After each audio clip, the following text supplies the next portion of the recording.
the end. You know the fill at the end?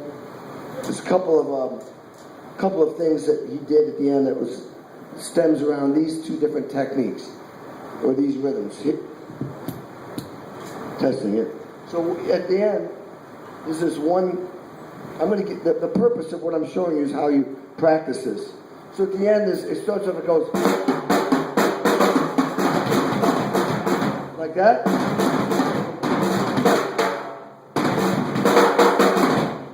So you've got this. You've got the way John Bonham did it, he led with his left hand.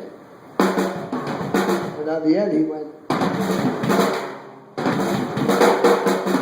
But the basic technique is left, right foot. Okay, so you have two techniques, two different rhythmic things going on, one after the other. So the way you practice something like this so that you be fluid is it's just repetition. I mean, anything in life to be great at is all about repetition. It's simple, just repeat it over and over again.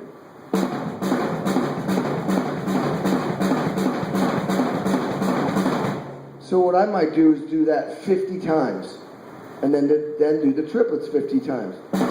3, 4, 5, 6, 7, 8, 9, 10, 11, 12, 13, 14.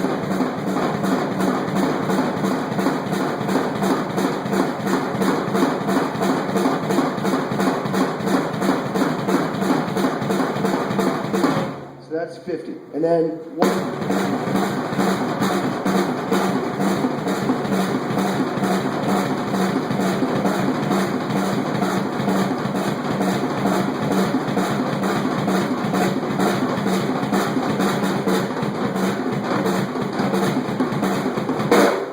do that 50 times. Then you do this 40 times.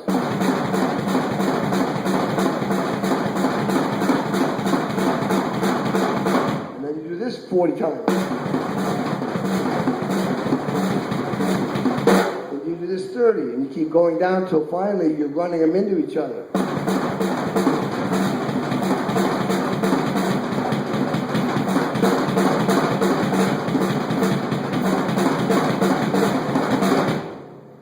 And you do that every day, and break it down slow.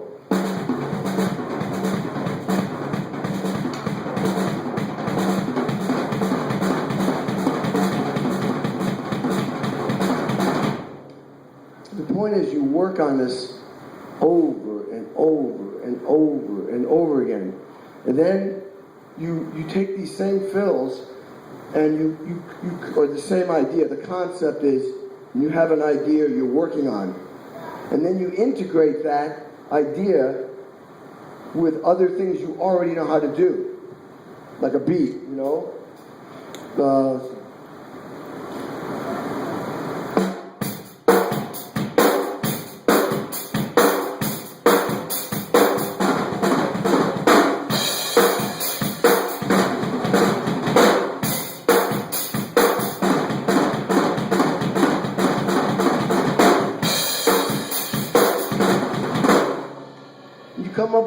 You come up with your own, you take this idea that I took from like a John Bonham, the end of rock and roll, and you integrate it into things that you already know and already play.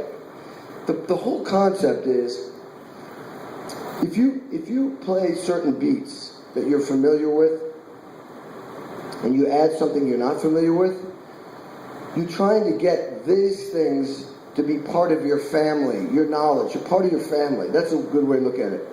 In other words, if you when you live in a house with your family, you know them all the time. Good moods, bad moods, sick, not sick. But when you have a friend come over and you have a meal with them or they spend the night, it's like you don't really know them. They're not part of your system yet. And that's kind of when you add a new idea or a new beat or something you're working on, a fill or a groove, and you want to have that so you have it at your fingertips so that it's part of your repertoire, almost like your own rudiment. To be really familiar with it, you have to incorporate it into your family of beats and grooves that you already do. And that takes time. That's what repetition is. over and over and over again. And that doesn't come from like practicing it one day or 2 days or 1 week or 2 weeks. You have to do it all the time till it becomes part of your family. It takes time. So back to the whole thing of functional practicing, you have to decide what is the most important thing to practice to make you sound great today. And you keep building on that and keep building on that.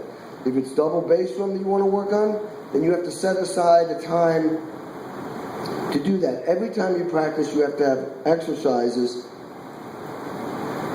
that are going to make you sound better playing bass drum, double bass.